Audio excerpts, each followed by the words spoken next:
বলেন, আমি হযরত মূসাকে পাঠিয়ে দিলাম কিভাবে তোমরা শোনো। ফেরাউনের কাছে পাঠিয়ে দিলেন, ওয়ালাকাদ আরসালনা মূসা বিআয়াতিনা ইলা ফিরআউনা ওয়া মালাইহি ফাকালা ইন্নী রাসূল রাব্বিল আলামিন। আমি মূসা আলাইহিস সালামকে আমার নিদর্শনাবলী নিয়ে পাঠিয়ে দিলাম ইলা ফিরআউনা ওয়া মালাইহি, পাঠালাম ফিরআউনের কাছে আর তার সভা পরিষদের কাছে। যে হযরত মূসা বললেন ইন্নী রাসূল রাব্বিল আলামিন, আমি হলাম রব্বুল আলামিনের পক্ষ থেকে পাঠানো আমি রাসূল। ফিরআউন প্রশ্ন করল, ক্বালা ফিরআউনু ওয়া মা রাব্বুল আলামিন, রব্বুল আলামিন কারে করে? রব্বুল আলামিন আবার কে?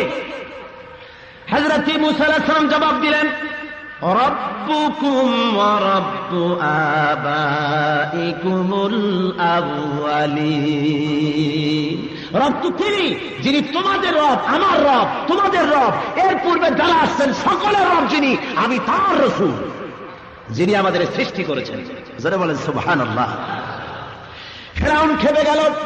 ফিরআউন ভালো করে বুঝেছে রব মানে শুধু স্রষ্টা নয়, রব মানে আইনদাতা, রব মানে বিধানদাতা, রব মানে হলো শাসনকর্তা। ফিরআউন ভালো করে বুঝেছে দুনিয়ার কোন ফিরআউন, কোন নমরুদ কোনদিন বলে নাই যে আমরা আল্লাহ, জমিন আমি সৃষ্টি করেছি, আকাশ আমি সৃষ্টি করেছি, মানুষ আমি সৃষ্টি করেছি। কোন পাগলে কইছে কোনদিন? কোনদিন বলেছে? ফিরআউন দাবি করে নাই যে আমি আল্লাহ। আল্লাহ দাবি কেউ করে নাই। কি দাবি করেছে? ওরা দাবি করেছে আনা রব্বুকুমুল আলা, আমি তোমাদের বড় প্রভু, আমি তোমাদের রব, অর্থাৎ আইনদাতা, বিধানদাতা, শাসনকর্তা হলো একমাত্র আমি। হযরত মূসা আলাইহিস সালাম যখন প্রতিদ্বন্দ্বী হলেন, না তুমি রব নও, বরং রব্বুল আলামিন হলেন একজন যিনি আকাশ এবং জমিনের স্রষ্টা, তোমার আমার স্রষ্টা এবং পূর্বপুরুষদের স্রষ্টা যিনি, তিনি হলেন রব, তিনি হলেন ইলাহ। ফিরআউন জবাবে বলল, লাইন ইত্তাখাযতা ইলাহান গায়রি লাআজআলান্নাকা মিনাল মাসজুনিন, আমি ছাড়া যদি আর কাউকে ইলাহ বলে মেনে নাও, আমি ছাড়া যদি আর কাউকে রব বলে মেনে নাও, তাহলে মূসা শুনে নাও, তোমাকে আমি কারারুদ্ধ করে রাখবো, যাবজ্জীবন কারাদণ্ডে দণ্ডিত করে দেবো, জেলখানায় ঢুকাবো। হযরত মূসা বলে, ফিরআউন রে শোন ভালো করে, তুই শুধু একা নস, বরং তোর মতো ফিরআউন দুনিয়ায় যত আসছে আর আসবে দ্বীনের দায়ীদেরকে তারা ওই জেলখানার ভয় দেখায়। আমি আল্লাহর পয়গম্বর মূসা, তোর জেলের পরোয়া আমি মূসা করি না, আমার জেলের ভয় দেখাও। হযরতে মূসা আলাইহিস সালামকে ফিরআউন বলছে, আচ্ছা তাহলে তো তোমার সাহস কম না দেখা যায়, এই সাহস আসলো কোত্থেকে? তুমি নবী, তার প্রমাণ কি? মূসা আলাইহিস সালাম বগলের ভিতরে হাত ঢুকালেন, বের করলেন, হাতটা নূরে চকমক করতে লাগলো। ফিরআউন এবং তার সভা পরিষদের চোখ ঝলসে যাওয়ার মতো। সর্বনাশ, তাহলে তো তুমি জাদুকর। এরপরে জাদুকরদের ডাকা হলো, জাদুকরের একত্রিত হলো, জাদুকরদের জাদু দেখাবার জন্য বলা হলো। জাদুকরেরা হযরত মূসা আলাইহিস সালামকে প্রশ্ন করলেন, হে মূসা, জাদু আগে আপনি দেখাবেন না আমরা আগে দেখাবো? হযরত মূসা বললেন, তোমরা আগে দেখাও। হযরত মূসা আলাইহিস সালামের কথা মতো তারা আগে জাদু দেখালো। তাদের হাতের কাছে যা ছিল, ধুলা বালি লাঠি ঠেঙ্গা যা কিছু ছিল, সবগুলো ছেড়ে দিল। সবগুলি জাদু মন্ত্রপুত হয়ে গিয়ে এর থেকে বড় বড় বাঘ হলো, সিংহ হলো, সাপ হলো, আর হযরত মূসার উপরে ঝাঁপায় পড়তে লাগলো, দৌড় দিল। হযরত মূসা আলাইহিস সালাম সাময়িকভাবে একটু ভয় পেয়ে গেলেন। আল্লাহ রাব্বুল আলামিন বলেন, মূসারে ভয় পাইও না, একটা প্রতিষ্ঠিত গভর্নমেন্টের বিরুদ্ধে তোমারে নামাই দিয়া ময়দানে তোমারে একা ছেড়ে দেই নাই, আমি আল্লাহ রাব্বুল আলামিন তোমার সাথে আছি। ভয় কি? আমি আছি। ইন্নাল্লাহা মা'ানা, ভয় নাই। হ্যাঁ মূসা, তুমিও তোমার লাঠি ছেড়ে দাও। মূসা আলাইহিস সালাম লাঠি ছেড়ে দিলেন। কি হয়ে গেল? সাপ হয়ে হা করল। আর ওই ফেরাউনের জাদুকরদের তৈরি করা সবগুলি বাঘ আর সিংহ গিয়া মূসা আলাইহিস সালামের লাঠি মার্কা সাপের পেটের মধ্যে ঢুকলো। জাদুকরেরা চিন্তা করলো, সর্বনাশ করেছে, আমরা যেটা দেখিয়েছি ওটা হলো জাদু, কিন্তু মূসা আলাইহিস সালাম যেটা দেখালেন এটা কিছুতেই জাদু হতে পারে না। সমস্ত জাদুকর সেজদায় পড়ে গেল। সেজদায় পড়ে গেল না, ফাউলকিয়া, সেজদায় ফেলানো হলো। আল্লাহু আকবার, সেজদায় ফেলে দেওয়া হয়েছে, সেজদায় পড়ে নাই। কে ফেললেন সেজদায়? আল্লাহ। কেন ফেললেন? ফেলার কারণ হলো ফিরআউনকে ফেলেন নাই, অন্যদের ফেলেন নাই, জাদুকরদের ফেলেছেন সেজদায়। তার কারণ হলো জাদুকরেরা আল্লাহর পয়গম্বরকে বলেছে, হে মুসা, জাদু আপনি আগে দেখাবেন না আমরা আগে দেখাবো? আল্লাহর একজন নবীর প্রতি এই যে আদব টুকুন করলো, এই আদব করার কারণে আল্লাহ রাব্বুল আলামিন জাদুকরদের ঈমান আনার মতো সম্পদ দান করে দিলেন। জাদুকরেরা, তোরা আমার নবীর প্রতি সম্মান করেছ, আমি দুনিয়ার শ্রেষ্ঠ নিয়ামত তোদের দিলাম। জোরে কর সুবহানাল্লাহ। ভাইরা আমার, আমান্না বিরব্বিল আলামিন না বলে আমান্না বিরব্বি হারুন ওয়া মূসা বলা হলো কেন? তার কারণ হলো এদিকে রব্বুল আলামিন দাবি করেছে, রব্বুকুমুল আলা দাবি করেছে ফিরআউন। জাদুকরেরা সিজদায় পড়ে যদি বলে আমরা রবের প্রতি ঈমান আনলাম, রব্বুল আলামিনের প্রতি, তাহলে ফিরআউন মনে করতে পারে যে আমারে বুঝি সিজদা দিল, আমার প্রতি বুঝি ঈমান এনেছে। সেই জন্য প্রকাশ্য চ্যালেঞ্জ, ও ফিরআউন শোন, তুই যে রব দাবি করেছিস, তোর প্রতি সিজদা দিতেছি না, তোরে মারি না, ঈমান আনলাম কোন রবের পরে জানিস? আমান্না বিরব্বি হারুন ওয়া মূসা। মূসার রব যিনি, হারুনের রব যিনি, সেই রবের প্রতি ঈমান এনেছি। সুবহানাল্লাহ। ভাইরা আমার, ফিরআউন ডাক দিয়ে দিল, সর্বনাশ, আমার বাড়িতে দুপুরবেলা জন্মের মতো খাইয়া একটুখানি জাদু দেখা অমনি কাইট হইয়া গেলি, এত খাওয়াইলাম আর এখন আমার বিরুদ্ধে সিজদা দিলি। ফিরআউন আর করল, এদের হাত পাও কাটো, একটা উল্টার একটা কাটো, ডান হাত কাটো, বাম পাও কাটো, বাম পা কাটো, ডান হাত কাটো, একটা উল্টা আর একটা কেটে দাও।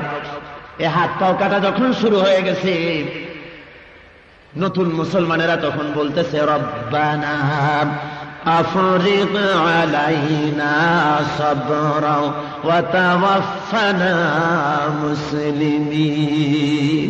আয় আল্লাহ, বিপদ ও মুসিবত যত বাড়ুক না কেন, মরার যন্ত্রণা যত বেশি হোক না কেন, আয় আল্লাহ, বেঈমান হয়ে যেন মরি না, আমাদের মরাটা ঈমানের মউত তুমি দান করে দিও, মুসলমানের মউত আমাদের দিয়া দিও। ভাইরা আমার, হযরত মূসা আলাইহিস সালামের বিরুদ্ধে খেপে গেল ফিরআউন। তার লোক লস্কর দলবল নিয়ে হযরত মূসা আলাইহিস সালামকে ঘেরাও করলো দরিয়ার কিনারায়। হযরত মূসা উম্মত নিয়ে বসে আছেন, তিন দিক থেকে ঘেরাও হয়ে গেছে, বাঁচার কোনো পথ নাই, পালাবার কোনো পথ নাই। এমন সময় হযরত মূসার উম্মতরা বলছেন, আমরা তো ধরা পড়ে গেছি, আর পালাবার কোনো পথ নাই। হযরত মূসা বলেন, ভয় পাইও না, আল্লাহ আমাদের এই পথ দেখাবেন, রব্বি সায়াহদিন, অবশ্যই আল্লাহ আমাদের পথ দেখাবেন। কি ঈমান! তিন দিক থেকে ঘেরাও, একদিকে দরিয়া, পালাবার কোনো রাস্তা নাই, এরপরেও বলছেন ভয় পাইও না, নিশ্চয়ই পথ বেরোবে।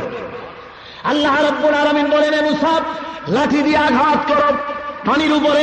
লাঠি দিয়ে আঘাত করলেন পানির উপরে, দরিয়ার উপরে, সঙ্গে সঙ্গে একটা নয়, দুইটা নয়, দরিয়ার ভেতরে 12টা রাস্তা আল্লাহ বানায়া দিলেন। রাস্তার উপর থেকে হযরতে মূসা আলাইহিস সালাম তার দলবল নিয়ে, উম্মত নিয়ে চলছেন। দরিয়ার মাঝখানে এসেছেন, ফিরআউন তার লোক লস্কর নিয়ে রাস্তার কাছে এসে গেছে। মনে করছে ওর বাজানের বানানো রাস্তা, ওর লস্কর নিয়ে নেমে পড়ল। হযরত মূসা উপরে উঠে গেছে, ফিরআউন মাঝখানে। আল্লাহ রাব্বুল আলামিন ডেকে বলেন, হে দরিয়া, রাস্তা বন্ধ করে দে। দরিয়া কার কথা শুনবে? ফিরআউনের কথা না আল্লাহর কথা? জোরে কর। রাস্তা বন্ধ হয়ে গেল, উত্তাল তরঙ্গমালার সৃষ্টি হল।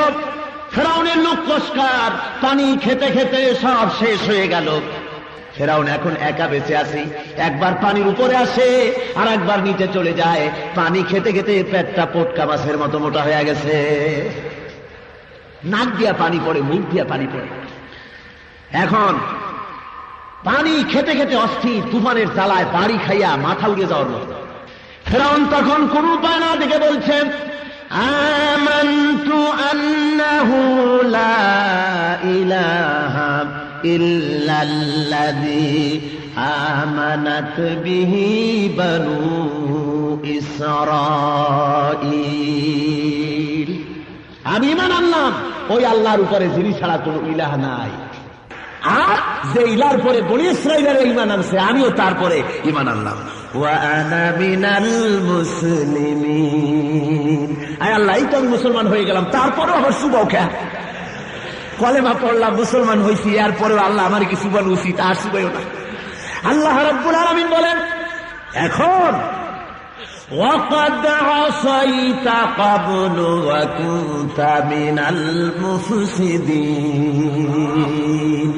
এখনই মানের দাবি করছো, অথচ তুমি বছরের পর বছর ধরে, শতাব্দীর পর শতাব্দী ধরে আমার বান্দাদেরকে তোমার পায়ের গোলাম বানিয়ে রেখেছিলে। আজকে শুধু মারবই না, আজকে শুধু তোরে মারবই না, আরো কি করবো জানো? আল্লাহ রাব্বুল আলামিন বলেন فَالْيَوْمَ نُنَجِّيكَ بِبَدَنِكَ لِتَكُونَ لِمَنْ خَلْفَكَ آيَةً, আল্লাহ বলেন শুধু মারবই না, আমি তোমার শরীর কি হেফাজত করবো। আল্লাহ ডাক দিলেন পানিরে, ফেরাউনের লাশ পচাবি না, গলাবি না। এ জলচর প্রাণী, ফেরাউনের লাশ খাবি না। স্থলচর প্রাণী, ফেরাউনের লাশ খাবি না। এ দুনিয়ার মাটি, ফেরাউনের লাশ নষ্ট করবি না। আল্লাহ রাব্বুল আলামিন বলেন আমি তোরে সুটকি বানায় রাখবো কিয়ামত পর্যন্ত, যাতে করে তোর মতো যত ফেরাউন এই দুনিয়ায় আসে, স্বৈরাচার আর ডিক্টেটর আসে, তোরে দেখে যেন তারা সবক নিতে পারে যে আল্লাহ ইচ্ছে করলে তোর মতো আমি তাদেরকেও বানায় রাখতে পারি।